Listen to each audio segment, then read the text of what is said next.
Hi everyone and welcome to my channel, Spinabifidaguidetohope. My name is Leilani and today I will be talking about Chiari Malformation.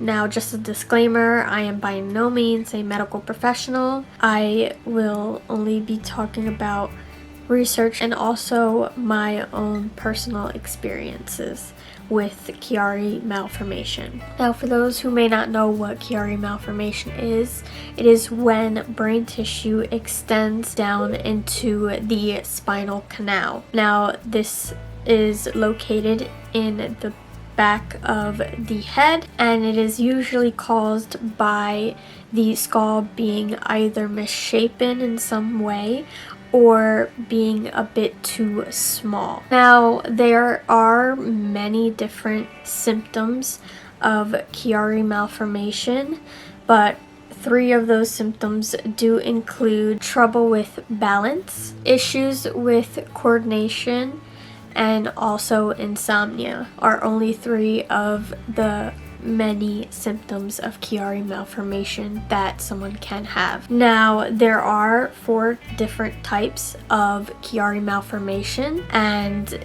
they are of different severities. Type 1 Chiari Malformation is the least severe of all 4 types and it is mostly found during teen years or adulthood. It is typically not found in babies. It is found later on in life, and it also may not even cause symptoms at all, and sometimes may even be found on accident. Now on to type 2. Type 2 Chiari Malformation is more severe. Unfortunately, it can cause life-threatening complications along with other complications. This type is usually found in children and it is typically the most common among people with spinabifida myelomyelingocele.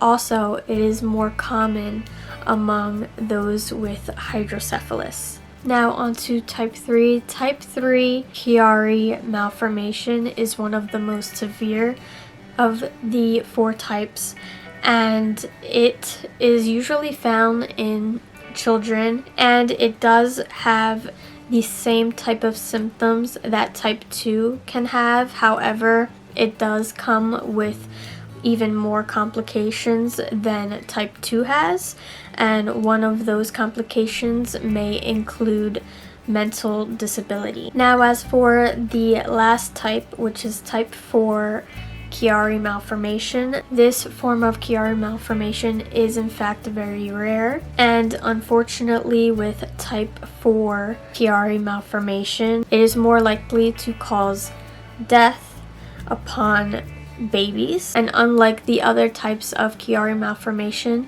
type 4 is when the brain is actually either very underdeveloped or it doesn't develop at all and therefore causes death. Now when it comes to Chiari Malformation in relation to spina bifida, not all cases of spina bifida have Chiari Malformation. Like I had stated earlier, usually with people who have spina bifida myelomyelingocele is where you will most likely see Chiari Malformation type 2. Other cases of spina bifida can also have Chiari, but they may have a slighter form of it, which would be type 1. It really depends on how the brain forms and how the spine forms, so it is different person to person. Along with Chiari Malformation affecting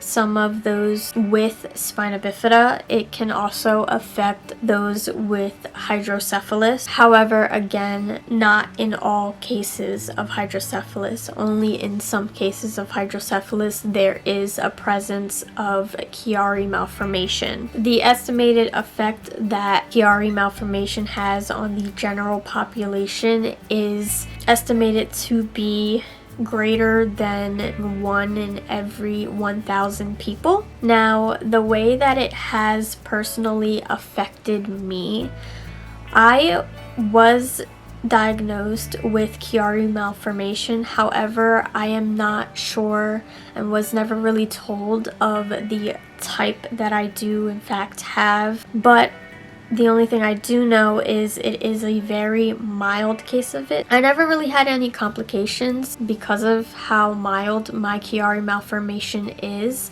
I never really showed any symptoms. However, the 3 symptoms that I did mention earlier are in fact symptoms or things that I kind of relate to. When it comes to balance, I am not very great at balancing. Also, when it comes to hand-eye coordination, I've never been great at that. And also with insomnia, even though I was never medically diagnosed with insomnia, I have always since childhood have had difficulty falling asleep. I can stay up for hours and hours on end and not be able to sleep and toss and turn, and I've always had difficulty with that.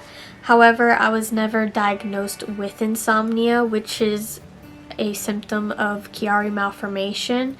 But again, I wasn't formally diagnosed with insomnia by a medical professional. I am just going off of my experiences with my sleep patterns. So in a way, I can kind of relate to insomnia, even though I was never actually diagnosed by a doctor. Other than that, it doesn't really affect me. I never had to really worry about my Chiari malformation. Doctors have never been really concerned about my Chiari malformation, considering it is in fact a very, very slight case of it. Again, I do not know the type of Chiari I have.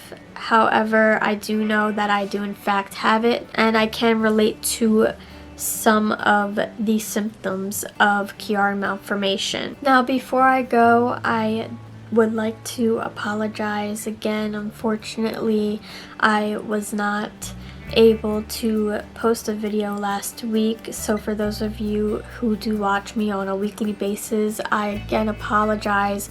I am trying my very best to make videos and post them in a timely manner and keep up with weekly posts. However, it doesn't always unfortunately work out that way, so I do apologize for that. As always, I hope that all of you are staying safe and healthy during this time. If you would like, please like, share, and comment on this video down below. Also, if you haven't already, please subscribe to my channel. It is so greatly appreciated, and I will hopefully see all of you next week.